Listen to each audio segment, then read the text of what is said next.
I'm Brandon Smith, and I'm the workplace therapist. My entire purpose and passion in life is one singular thing, and that's to help you live a life free from dysfunction.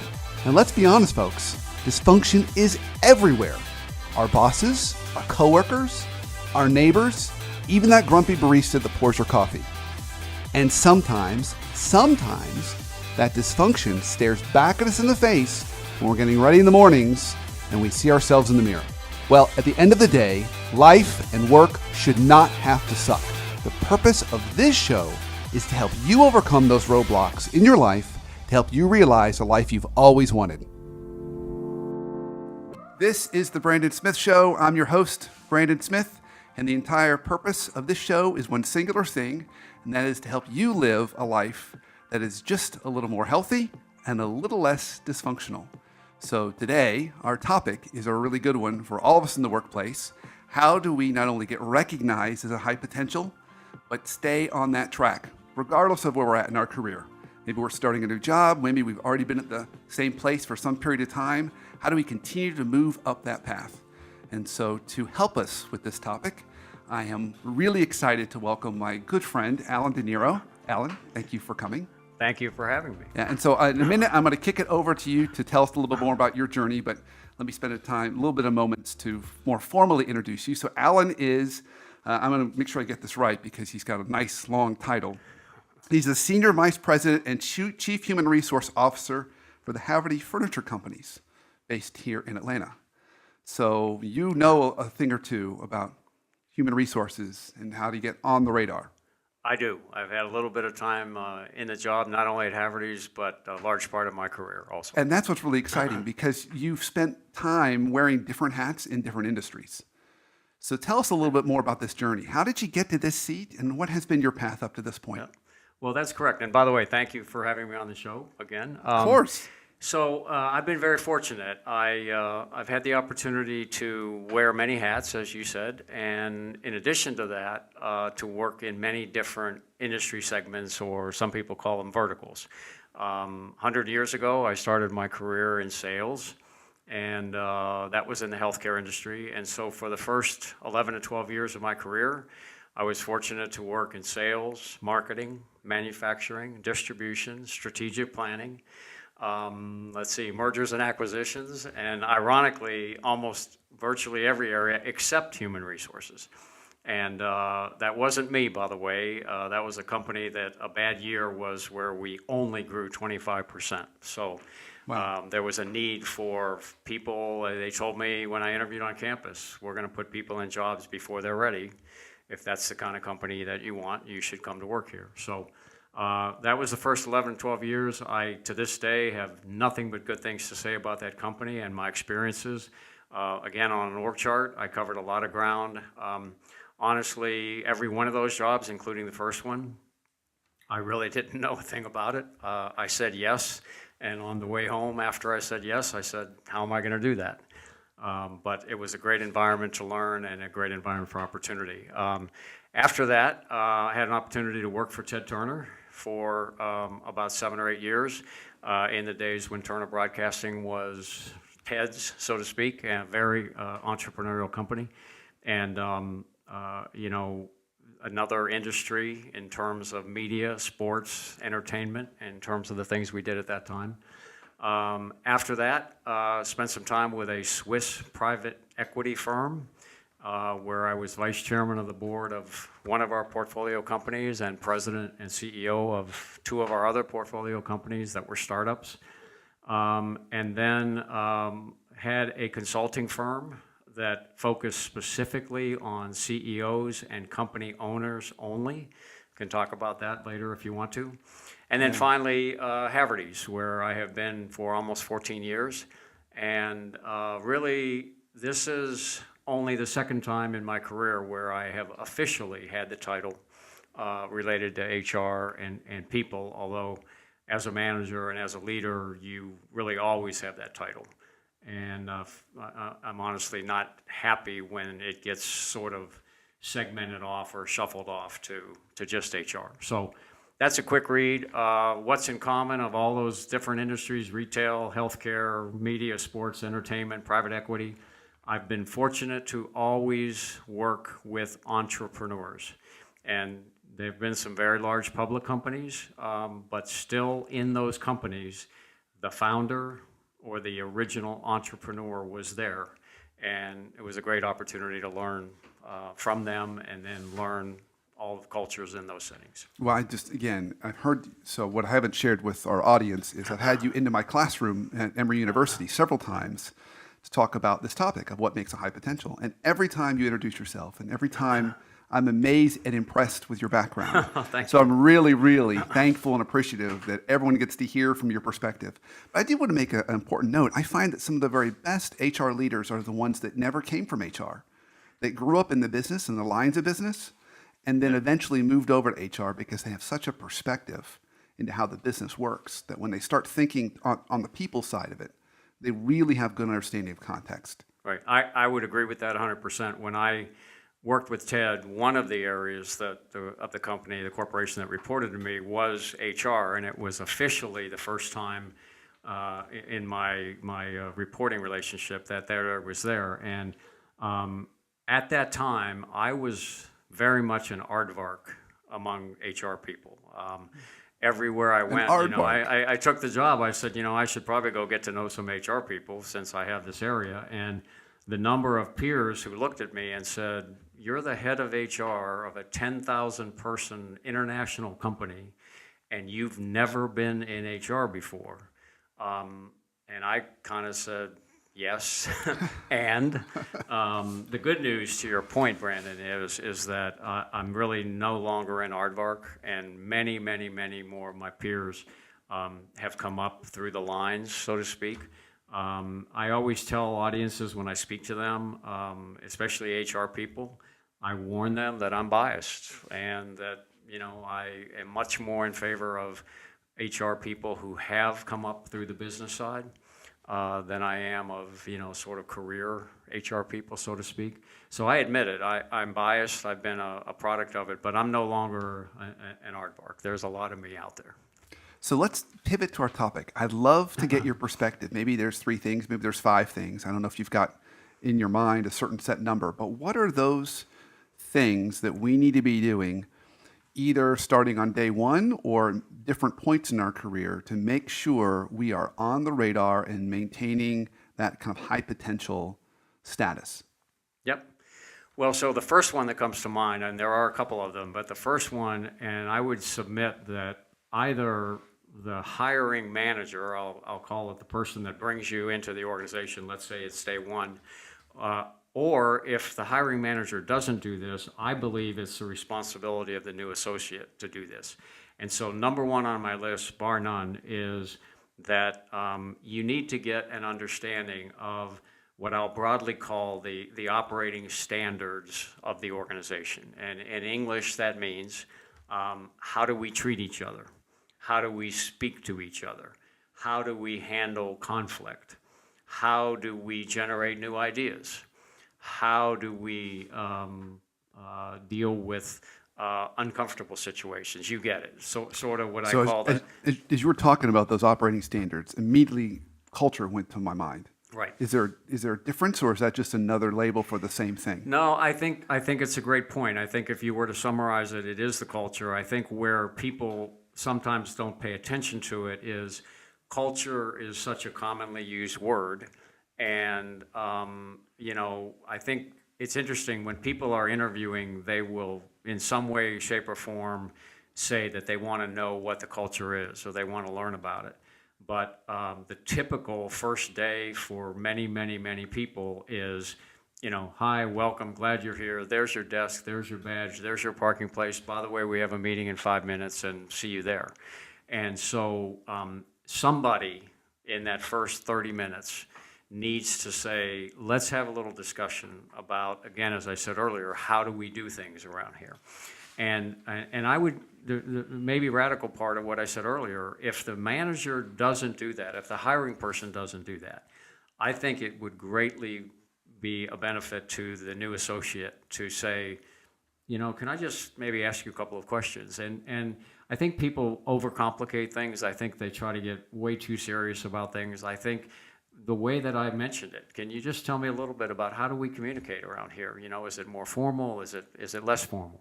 How do we speak to each other? Is there sort of a pecking order? Is there a hierarchy? And it's critical because it gives you a sense of the world that you are walking into. And for an experienced person, by the way, so this is not just someone coming out of college. This is a person changing jobs. They may, they may have been at 3 or 4 other organizations before they come to the current one. Well, guess what? Your word, the culture is different at every one of those places. Yeah. And so what may have worked very well in one place doesn't necessarily translate, and by translate I mean valued. It may not be valued at the next place. It almost makes me think it's more critical for those people who are later in their career and have been successful, because they were successful in a context doing something a certain way. Right. And now the context has changed. Yes. And if they don't recognize that and continue to do it the way they used to do it, yes, it's not going to end well. Well, and be aware of your surroundings. The healthcare company that I mentioned at the beginning of my career, and again, I to this day would go back there in a minute if they still existed. At any rate, we were by definition all type A personalities, and I mean all. I mean wall-to-wall type A. Well, that for us was normal. And so the pace, the way that we spoke to each other, the way that we made decisions, the way that we immediately took charge. You didn't go to a meeting and there was a problem on the table and say immediately, it's okay, I'll do this, I'll do that, you do this, I'll do that. Well, guess what?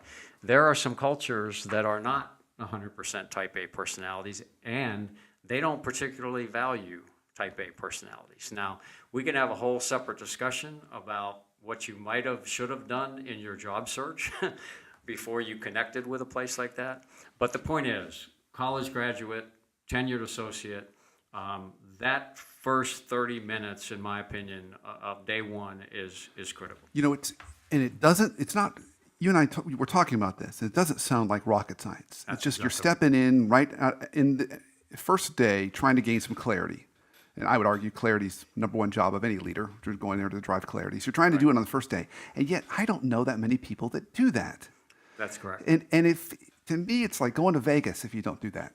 That's right. You're placing your bets, and if you lose, it's going to cost you stuff. Right. Well, unfortunately, I agree. And unfortunately, a number of people have gone to Vegas in their job search. But the point is, you're here. And I mentioned there are a couple of things. So certainly that first 30 minutes would definitely be one of them. First 30 minutes, that's our first one. The second one is that broadly but specifically, I would say, don't be needy. And again, in English, what does it mean, don't be needy? I'm not suggesting that your first encounter with anybody is, I need you to help me understand, or I need you to tell me what to do. It is what I would call, what should be a conversation of equal footing. And what equal footing means is, as a hiring manager, frankly, I would immediately, to your comment about high potential, I would immediately begin to feel like, wow, I made a really good hire here, or wow, my initial instincts were good. If I had someone who wanted to engage me to understand the business and understand our practices. So the second point is, in this don't be needy, I think I see a lot of folks today that have that sort of I want to ask you a few questions about this one. Just don't be needy. Now we're running up to the break. Okay. So let's take a quick break, and we come back. I want to build on this. We've already gotten our first point of that first 30 minutes really kind of gain the operating standards, understand that really well. Now we're going to talk about don't be needy. Okay. Perfect. I want to make sure that I don't mess this one up. So we're going to take a break. Okay. Come back after the break, and we will revisit with Allan and talk about how we are not to be needy.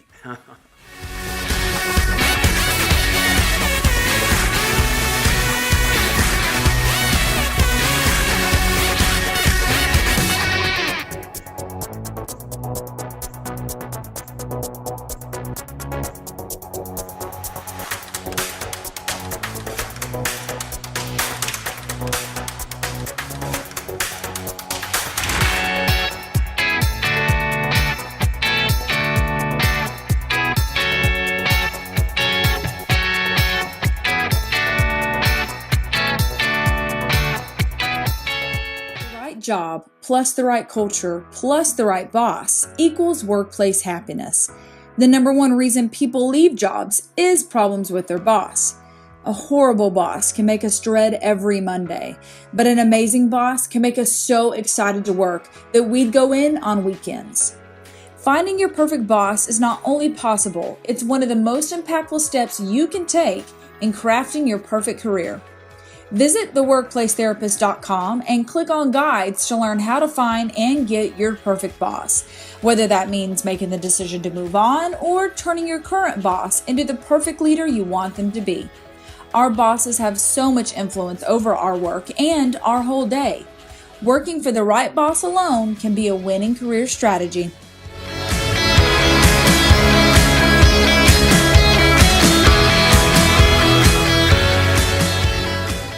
Welcome back from the break. This is Brandon Smith, and you're listening to The Brandon Smith Show. I have got my guest, Allan DeNiro, with us today, and we are talking about what are those things we need to do to get on the radar and stay on the radar as a high potential?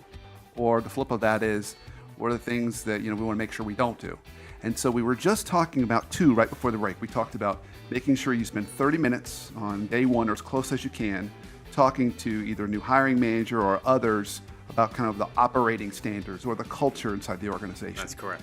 And the last one you were just mentioning, the second one, was you were talking about don't be needy. So help me understand a little bit about where's that fine line. So let's say you hired me and I was working for you. And I've got some questions about exactly what your expectations are about this particular project or assignment you've given me. Where's the fine line on needy versus clarity and clarifying expectations? Yeah, it's a great question. I think the answer for me is that questions, comments, concerns, I'll say lack of knowledge because you're just there, right? That are directed at the business or the business needs or the ability to contribute to the business are all fair game. So in other words, look, it's stereotypical, unfortunately, that it starts with a lot of people in the interview process. I need you to tell me what my career path is. I need you to tell me how long I'll be in this job before I'll be in a different job. That's a very different set of engagement type of conversation than tell me about how I can contribute to this team. Or tell me a little bit more about the business, or before coming here or in coming here, I've got some observations. I'm just kind of curious about, if you could enlighten me a little bit about what when you go to bed at night and when you wake up in the morning, what's still on your mind? Those are business-related needs, but as a hiring manager or as a supervisor, I'm now looking back at somebody and saying, this person has the potential to contribute to our business, to contribute to our culture, because of the way they're approaching it from day one. So the way you said it, and I really hope all of our listeners are getting that distinction, because the way you're proposing is it's really about gathering information, whether that's needs or just important other key metrics, versus transitioning ownership. Right. So if I say, well, when are you going to promote me? Yeah. What's in it for all me? of a sudden, I'm expecting you to own this. That's exactly It's right. that distinction between being an author or editor.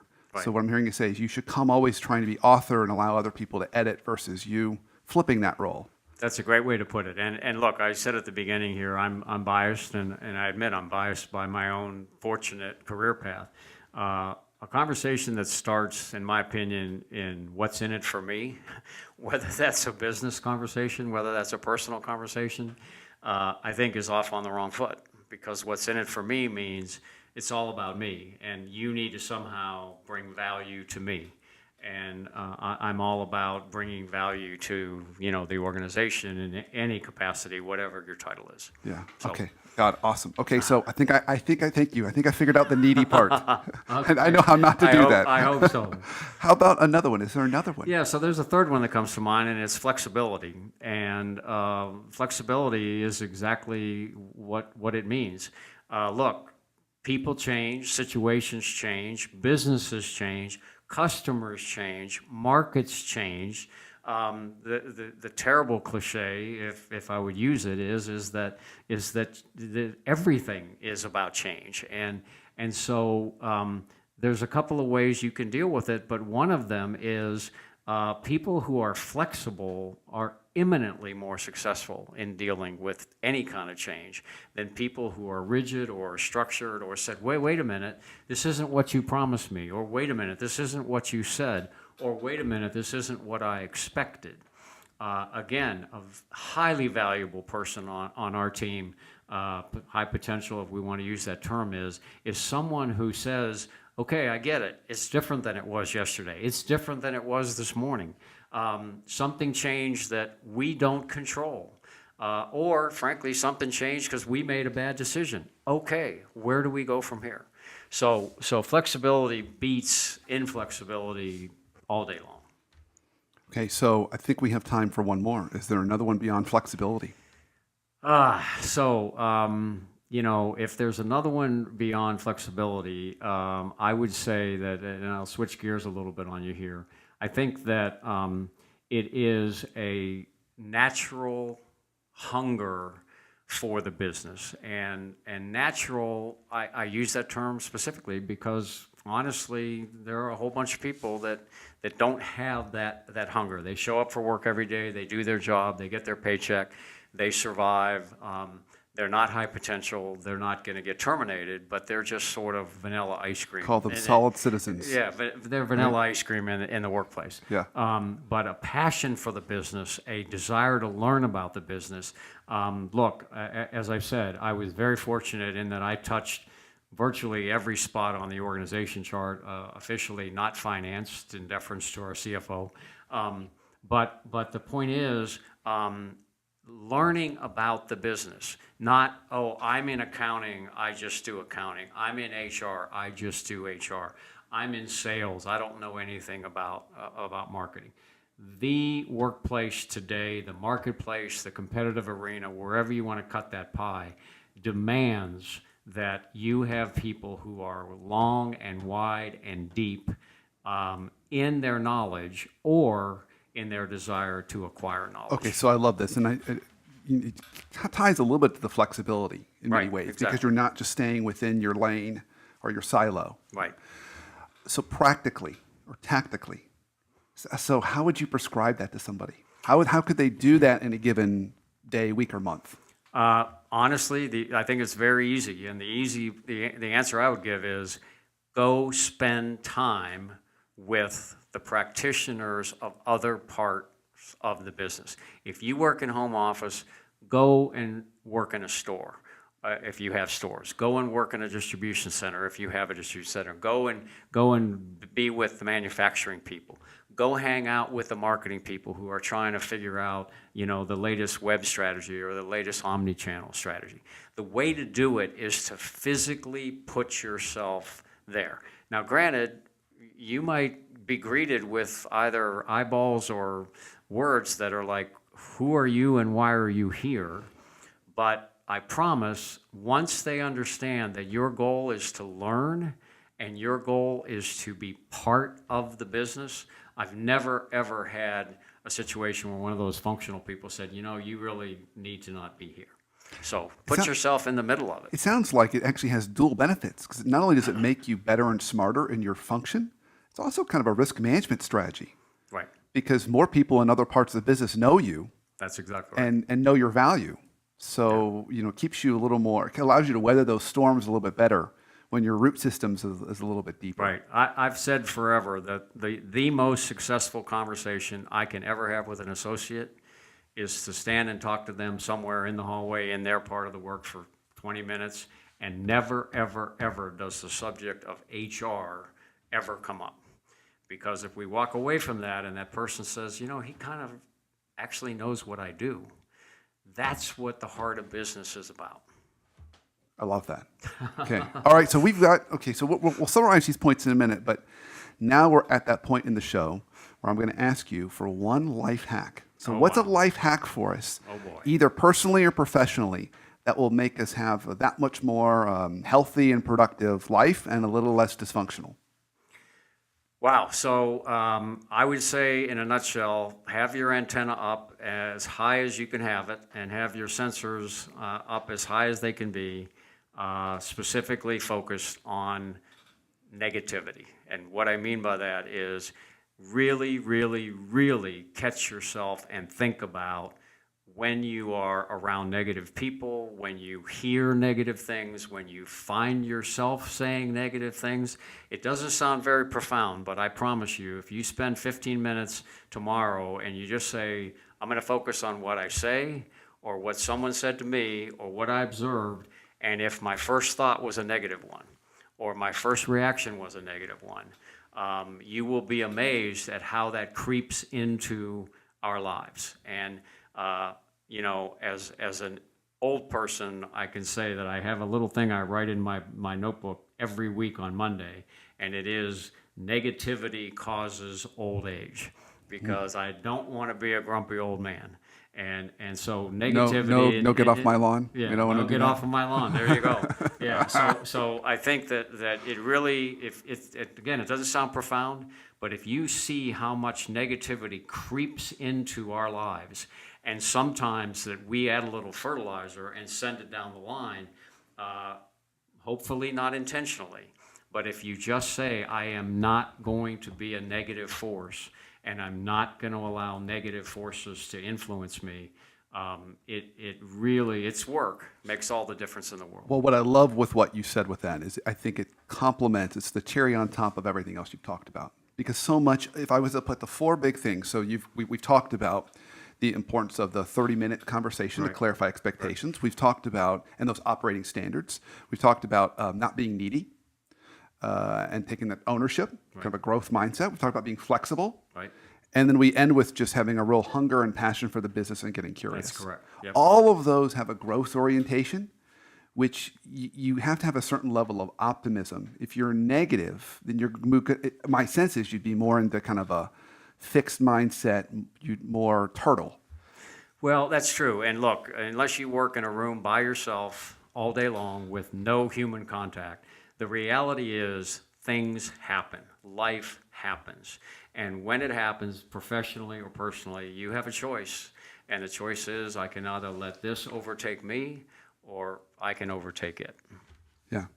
Allan, thank you so much for coming on today and enlightening all of us. Well, thank you. I enjoyed it. So it sounds like the best way for people to follow you is follow you on LinkedIn. That's correct. So, and I know you're very active and your posts are fantastic. So Allan DeNiro, and I assume another way to kind of search for you would be to search for maybe Chief Human Resource Officer, Havertys. Yeah, that's correct. Furniture.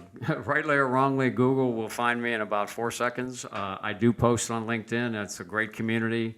When I post on LinkedIn, it goes over to Facebook. So any of those, and believe it or not, I welcome feedback and I welcome invitations. It's a great way for me to learn. That's fantastic. Well, thank you. I have a feeling you're going to be joining us again. I would love because to do that. That would be fantastic. I think we've just scratched the surface. I don't know what's underneath there. It could be dangerous, but we'll find out. We'll find out. That's right. We'll find out. And thank you all for listening and joining us today. Continue to join the movement of eliminating workplace dysfunction. And you can follow us every Tuesday morning at 9 a.m. When we drop on Facebook Live on facebook.com/Brandon Smith WPT for the Workplace Therapist. And of course, follow us on Twitter at the WP Therapist, and LinkedIn and Facebook, and lots of other ways to continue to be active with the show. And so until our next show, and until the next time I get to speak with you and see you, until then, have an awesome week and an awesome life.